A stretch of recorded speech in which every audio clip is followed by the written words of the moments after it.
La Voz de América presenta.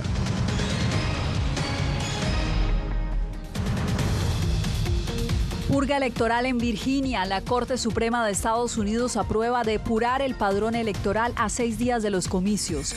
ONU advierte que ayuda humanitaria en Gaza llega a su punto más bajo desde el inicio de la guerra entre Israel y Hamás. Alarma en Washington por presencia de soldados norcoreanos en territorio ruso cerca de Ucrania. Y España declara luto por catastróficas inundaciones que cobran más de 90 vidas en Valencia.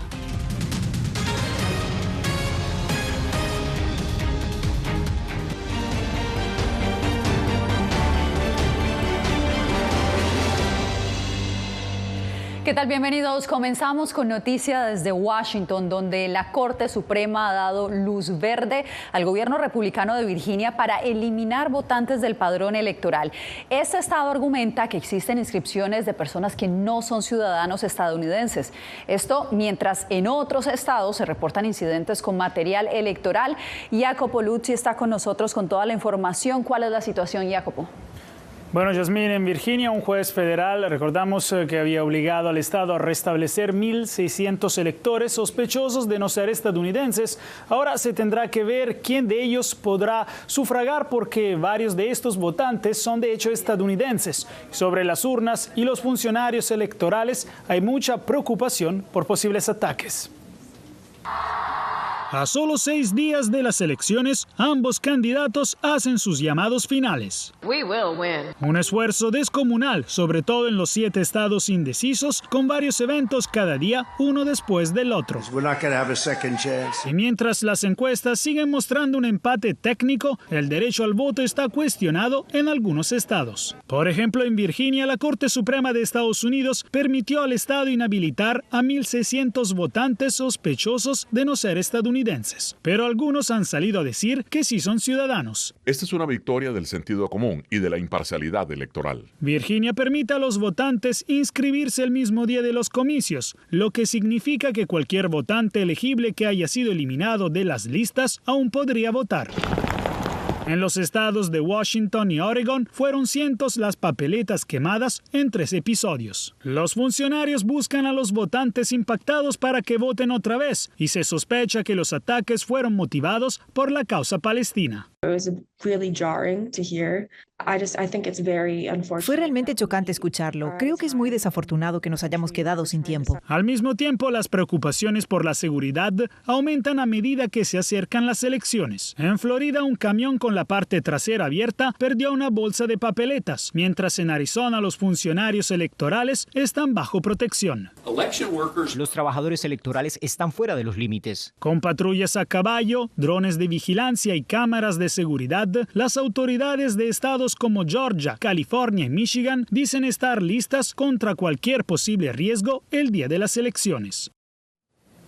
Entre tanto, la campaña de Trump demandó a la Junta Electoral del Condado de Bucks de Pensilvania por afirmar que el condado rechazó a votantes y que las filas se habían cerrado antes de tiempo. Esto cuando el condado ha simplemente tomado, dijo, medidas que se toman cuando hay demasiadas personas que quieren votar todos al mismo tiempo. Te agradezco, Jacopo, por este reporte. Entre tanto, la mención de Puerto Rico durante un reciente mitin de Donald Trump en Nueva York sigue desatando controversia. El hecho ha generado gran expectativa sobre la participación hispana en estas elecciones. José Pernalete nos tiene la actualización. A menos de una semana de las elecciones presidenciales, el cuestionado comentario sobre Puerto Rico durante un mitin de Donald Trump en Nueva York continúa generando numerosas reacciones.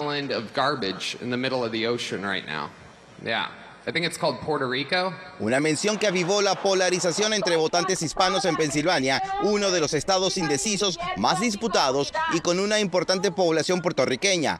Hay voces a favor del candidato republicano y otras en contra. No es gracioso y no nos estamos riendo. Por eso hice este cartel específicamente para decir que el 5 de noviembre lo vamos a poner donde pertenece. Él no pertenece a la Casa Blanca. El comentario fue feo, pero no es la opción decisiva para mí. Un comentario no es nada comparado con muchos problemas del país. Así que la inmigración está por encima del comentario de la basura. El crimen está por encima del comentario de la basura. Trump buscó presentar un mensaje positivo ante una audiencia auditorio hispano en Allentown. Nadie ama a nuestra comunidad latina y a nuestra comunidad puertorriqueña más que yo. Nadie. Es interesante porque he hecho más por Puerto Rico que cualquier otro presidente.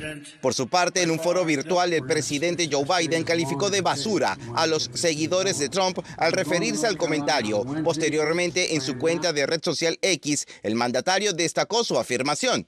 Su demonización de los latinos es inconcebible. Eso es todo lo que quería decir. Los comentarios en ese meeting no reflejan quiénes somos como nación. Kamala Harris se distanció de la polémica y dijo que de resultar electa se dedicará a todo el pueblo estadounidense sin importar por quién haya votado. José Pernalete, Voz de América.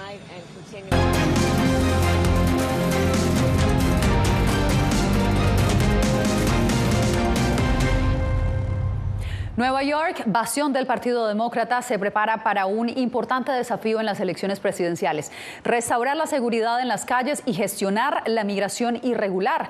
Dos temas que preocupan a los votantes hispanos. Nos conectamos a esta hora con Ángela González, quien se encuentra en la Gran Manzana, precisamente en uno de los puestos de votación. Ángela, ya comenzaron las votaciones anticipadas. ¿Cuál es el ambiente que se respira hoy en Nueva York? Yasmín, los neoyorquinos se han volcado a las urnas y están votando en números récords que de hecho se contabiliza que ya más de 500,000 de personas han hecho contar su voto. Esto según la Junta Electoral en estas elecciones tempranas, y pues también lo hacen en medio de la controversia que suscitó el evento de campaña de Donald Trump y de los comentarios ofensivos hacia Puerto Rico. Aunque encuestas recientes como la del Instituto de Investigación Siena favorecen a Kamala Harris en las elecciones presidenciales del 5 de noviembre en Nueva York, el estado es crítico para que los republicanos puedan mantener el control de la Cámara de Representantes. El tema económico, yo diría, y es lo que la campaña está notando, es el tema que más está convenciendo a estos votantes hispanos, que también son votantes independientes por lo general, a inclinarse más hacia nuestro partido. Nueva York ha votado demócrata en las elecciones presidenciales de 2016 y 2020, cuando Trump estuvo en la papeleta. Pero ahora nuevos votantes dicen sentirse preocupados por la inseguridad y la migración irregular durante los gobiernos demócratas. Nueva York, antes, a como era 5 años atrás, era más seguro. Ahorita con toda esta ola de los inmigrantes que han llegado acá, ha sido un caos, la verdad. Según la misma encuesta de Siena, Kamala Harris aún está por debajo del 23% a favor entre los votantes estadounidenses, que favoreció a Joe Biden en las elecciones de 2020. Muchas personas indecisas ahorita pudieran votar republicano, pero hay muchas personas que le preocupa la agenda demócrata. Yo sé que mi mamá era demócrata y ahora dejó ser demócrata. El candidato presidencial republicano nativo de Queens, Donald Trump, se ha enfocado en una campaña desde los suburbios de Long Island que le dice al votante que ya no tiene nada que perder. Pero el presidente de los jóvenes demócratas en Brooklyn y delegado demócrata Carlos Calzadilla se han encargado de refutar sus propuestas.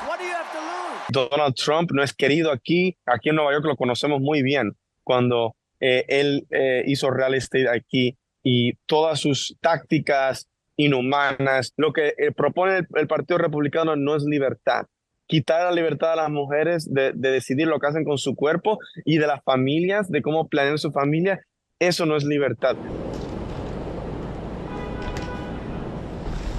Nueva York ha votado demócrata en las últimas 9 elecciones presidenciales y 6 de estas por un margen del 20%, incluida la de Joe Biden cuando derrotó a Donald Trump. Yasmín. Ángela, y de cara a estas elecciones presidenciales, San Francisco también se prepara para sus elecciones locales. Alex Segura nos reporta que el costo de vida y la seguridad son temas centrales en la agenda. San Francisco, como muchas grandes ciudades de Estados Unidos, enfrenta a desafíos económicos y sociales tras la pandemia. La vivienda y el crimen dominan la conversación. La alcaldesa demócrata London Breed busca la reelección y para defender su gestión destaca la importancia de las nuevas tecnologías en la reducción del crimen. Estamos usando la tecnología de manera diferente. Tecnología de vigilancia, lectores de placas, drones, cosas a las que antes no teníamos acceso. Y eso nos está permitiendo hacer más con menos. Una reciente encuesta del periódico San Francisco Chronicle muestra al filántropo liberal Daniel Lurie en una carrera reñida con Britt, cada uno con el 27% de la intención de voto. Esta alcaldesa perdió el control de nuestras calles. Hay un total desorden y la gente cree que puede venir a San Francisco y cometer delitos sin consecuencias. En tercer y cuarto lugar están otros dos políticos con larga trayectoria local, Aaron Peskin y Mark Farrell. Estoy haciendo esto porque quiero encargarme del trabajo tedioso para resolver los problemas de limpieza, falta de vivienda y seguridad pública. Con las elecciones a la alcaldía a la vuelta de la esquina, los votantes tendrán que elegir entre la continuidad o un cambio en el liderazgo. Las preocupaciones sobre el crimen y la vivienda definirán el futuro de San Francisco. Alex Segura, Voz de América. Mientras los estadounidenses evalúan el desempeño de la economía en la recta final de la carrera presidencial, surgen señales de crecimiento. Este miércoles el Departamento de Comercio reportó una tasa anual del 2,8% de crecimiento entre julio y septiembre. A pesar de las altas tasas de interés, el consumo, que representa el 70% de la economía, ha impulsado esta tendencia. Aunque el crecimiento del Producto Interno Bruto se desaceleró levemente y la inversión empresarial cayó, la inflación muestra un respiro, con el índice de gastos de consumo personal aumentando solo un 1,5%, el nivel más bajo en más de 4 años. Aumenta la preocupación del gobierno estadounidense por la colaboración militar entre Rusia y Corea del Norte. Este miércoles el secretario de Defensa se pronunció al respecto. Celia Mendoza nos acompaña en directo desde la Casa Blanca. Celia, ¿cuáles serían las implicaciones de que estos soldados norcoreanos se estén involucrando en el conflicto entre Rusia y Ucrania? Que un tercer país haría parte ahora del conflicto, lo que podría abrir esta guerra a más naciones, generando la posibilidad de una escalada que podría ser peligrosa para el mundo. Al mismo tiempo, significa que Corea del Norte está violando varias de las resoluciones de Naciones Unidas con la ayuda de Rusia y tratar de establecer un camino para mejorar no solamente su equipo con la asistencia militar rusa, pero también el entrenamiento de sus soldados. Estados Unidos reiteró su preocupación frente a la presencia de alrededor de 10.000 soldados norcoreanos en Rusia, en medio de la creciente posibilidad de que estas tropas se involucren en la guerra contra Ucrania. Seguimos de cerca el nivel sin precedentes de cooperación militar directa entre Rusia y Corea del Norte. En nuestras reuniones de hoy compartimos nuestra grave preocupación por el despliegue de tropas norcoreanas en Rusia. También discutimos cómo vamos a trabajar con nuestros aliados y socios para responder a esta profundamente desestabilizadora y peligrosa escalada militar. Este miércoles en el Pentágono, el secretario de Defensa Lloyd Austin recibió al ministro de Defensa de Corea del Sur, Kim Jong-un, quien alertó sobre la movilización de los soldados norcoreanos a la zona de Kursk, cerca de la frontera con Ucrania. Aún está por verse si serán empleados o no en combates, pero si lo hacen es algo muy preocupante, por lo que seguimos atentos a ver si van a utilizar estas tropas. Kim Jong-un, ministro de Defensa de Corea del Sur, ve esta colaboración como un esfuerzo de Kim Jong-un para mantenerse en el poder, sacrificando, según él, a sus soldados. Creo que la esencia del despliegue de tropas norcoreanas es una posibilidad de expansión de la guerra, y esto resulta de la intervención de un tercer país, que es Corea del Norte. Rusia sigue defendiendo su colaboración militar con Corea del Norte, mientras China se ha mantenido en silencio.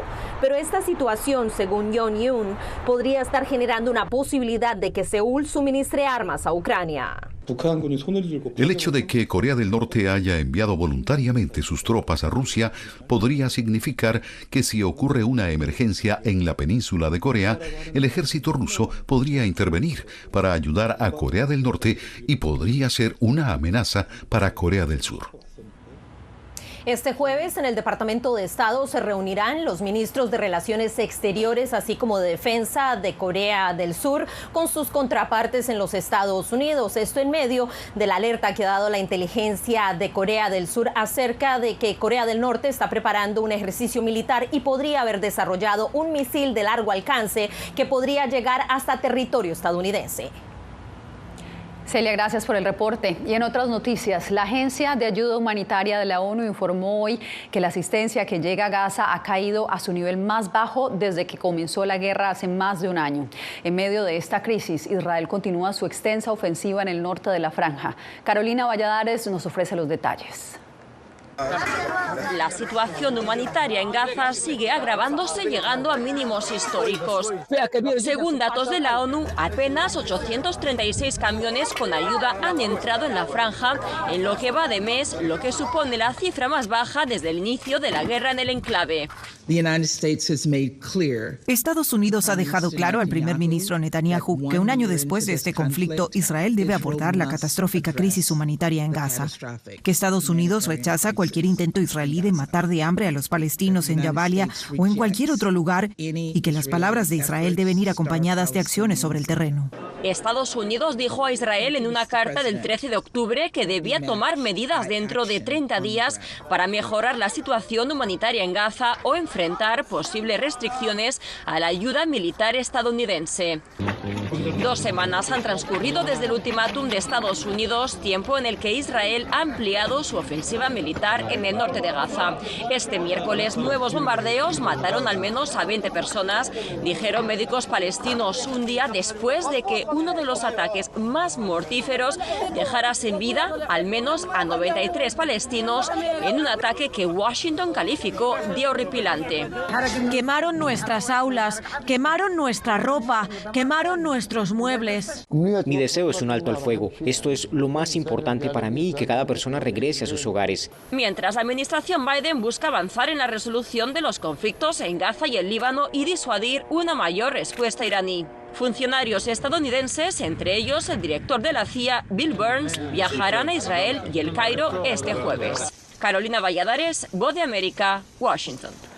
Crisis en el este de España. Al volver, tenemos actualización de las inundaciones que dejan casi un centenar de muertos.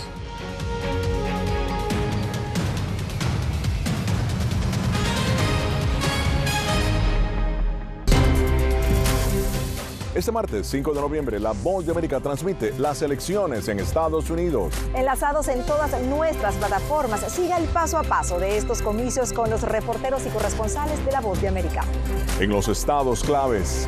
Y desde las sedes de las campañas presidenciales. Durante todo el día, conéctate, vozdeamerica.com.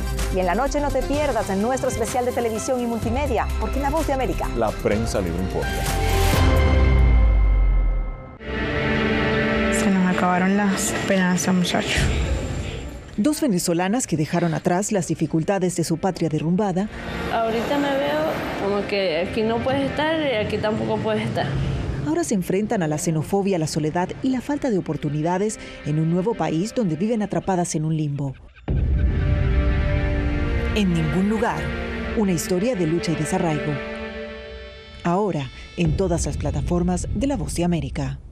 Que empiecen a callar a periodistas, que empiecen a callar medios. Periodismo, la prensa libre importa. Una producción especial de La Voz de América. Porque al final lo que está en juego no solo medios de comunicación, sino la democracia de un país. Disponible en vozdeamerica.com. Soy Celia Mendoza, corresponsal internacional de La Voz de América. Desde que me uní a este equipo de profesionales hace más de una década, he tenido la oportunidad de descubrir un mundo de noticias que comparto con ustedes. La Voz de América habló con el director. Porque siempre estoy en el lugar de los hechos, entregando información veraz, clara y precisa, manteniendo nuestro compromiso periodístico, porque en La Voz de América, la prensa libre importa.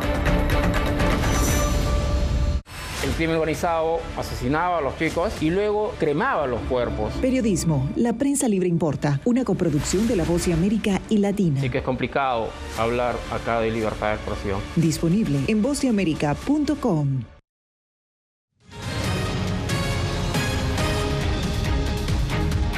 España está de luto tras las inundaciones que han dejado más de 90 muertos, 140.000 usuarios sin electricidad y el transporte público suspendido. Laura Sepúlveda tiene el reporte. Lluvias repentinas que según pronósticos podrían seguirse registrando durante las próximas horas en el este de España, especialmente en la zona de Málaga hasta la provincia de Valencia, han cobrado al menos 72 vidas. La caída de puentes, fuertes inundaciones en las que carros han sido arrastrados, suspensión del servicio de medios de transporte ferroviario y miles de personas sin electricidad. He pasado la noche casi con 2 metros de agua. Estaba sentado en una estantería, la última que haya, porque la gasolinera ya no existe. No hay todavía información completa del impacto, del alcance, de los efectos incluso de las posibles víctimas. Como la Dana, se le conoce a este fenómeno que ocasionalmente se registra en el Mediterráneo entre los meses de junio y octubre, en el que la presión atmosférica baja en una zona rodeada por aire más cálido. Hubo información de antemano, pero llegó bastante tarde. La gente no recibió las advertencias a tiempo, no las entendieron. Pudimos ver gente poniéndose en riesgo al conducir en zonas inundadas. Autoridades advierten que el riesgo permanece y la población debe resguardarse. La Dana continúa causando estragos. Aún no podemos dar por concluido este devastador episodio. Más de 1.600 soldados han sido enviados a apoyar en zonas de emergencia para ayudar en labores de socorro en las que se intenta dar con el paradero de varios desaparecidos. El gobierno español ha declarado 3 días de luto a partir de este jueves por las vidas perdidas. Laura Sepúlveda, Voz de América. Cuando volvamos, un caso en Guatemala ilustra los ataques que sufren periodistas cuando falta poco para el Día Internacional de Lucha contra la Impunidad.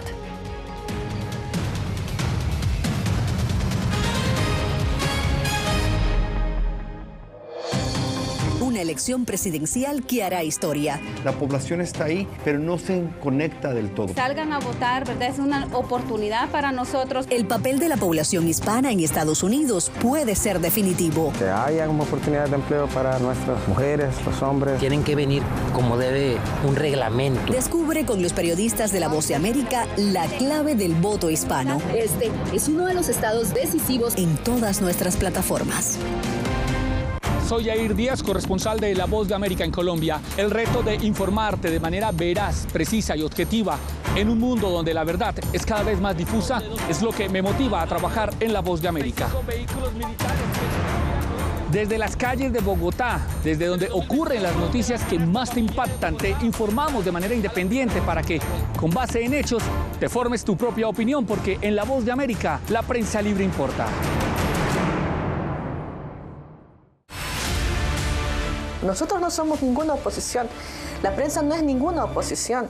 Periodismo, la prensa libre importa. Entonces hay un poco de tema también de amenazas, ¿no? Disponible en vozdeamerica.com.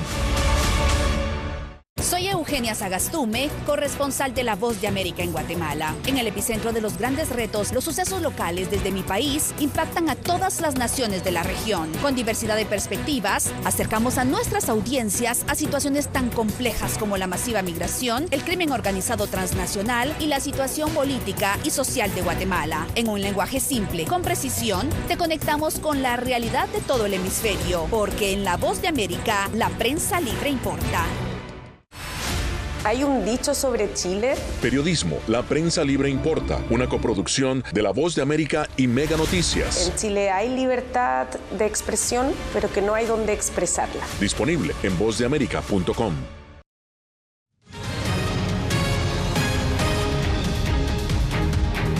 A pocos días de conmemorarse el Día Internacional para poner fin a la impunidad de los crímenes contra periodistas, recordamos el caso del diario guatemalteco El Periódico, un medio de periodismo investigativo que tuvo que cerrar sus puertas por la persecución política en ese país. Eugenia Sagastume con el informe.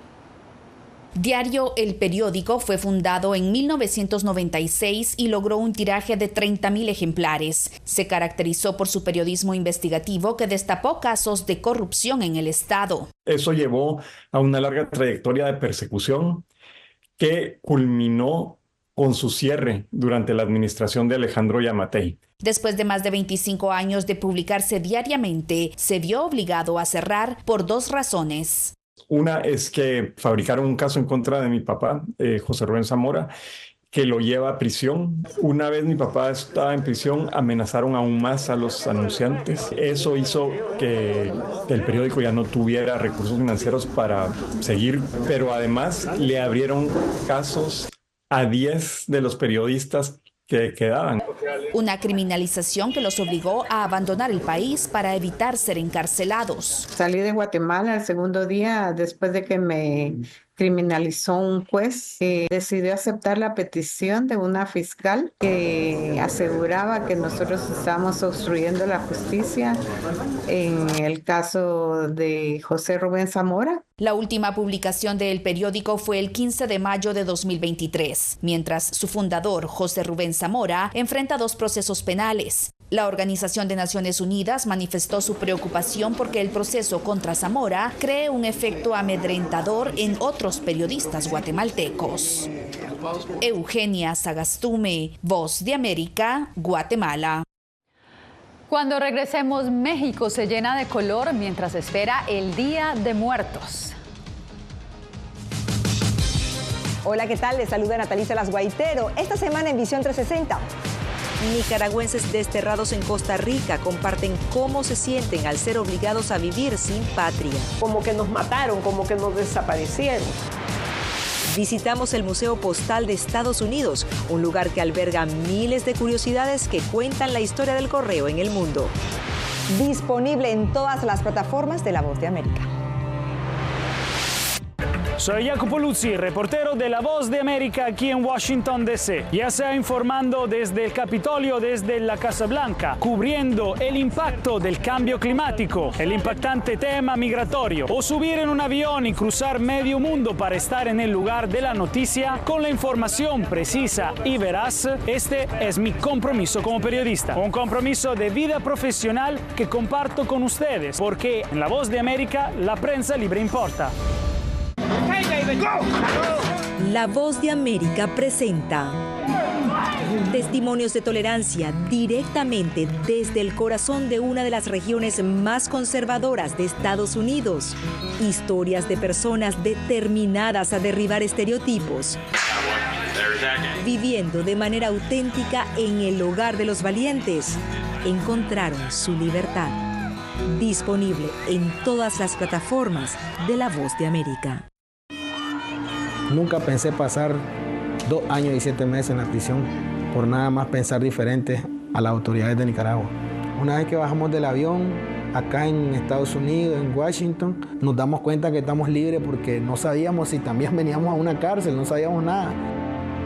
El cuerpo como que siente el aire puro, la diferencia a estar en una prisión, ¿verdad?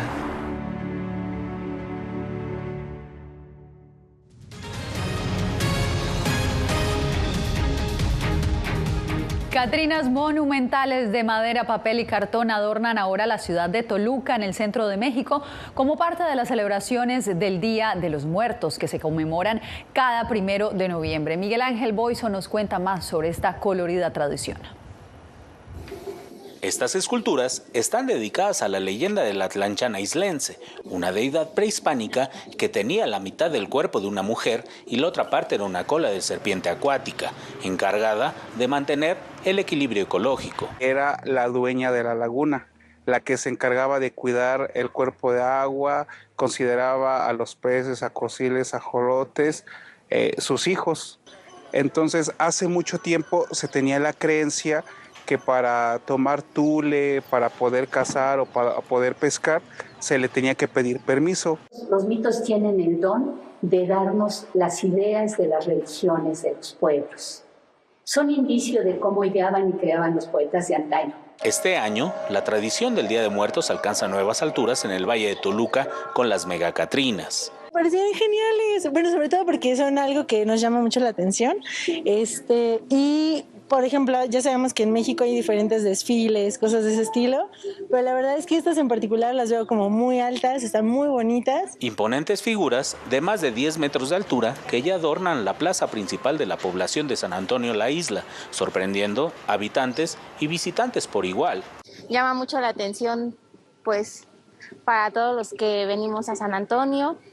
Y pues se me hace muy padre. Son pues demasiado bonitas el tamaño, o sea, todo muy bien, los colores, muy agradable a la vista. Los artesanos dedicaron más de 3 meses para crear estas catrinas, con materiales tradicionales como el papel, cartón, tela y carrizo, además de usar técnicas artesanales. Miguel Ángel Boiso, Voz de América, México. Pues con esta sagrada celebración mexicana nos despedimos por hoy. Soy Yasmín López, los espero mañana en una nueva emisión del Mundo al Día.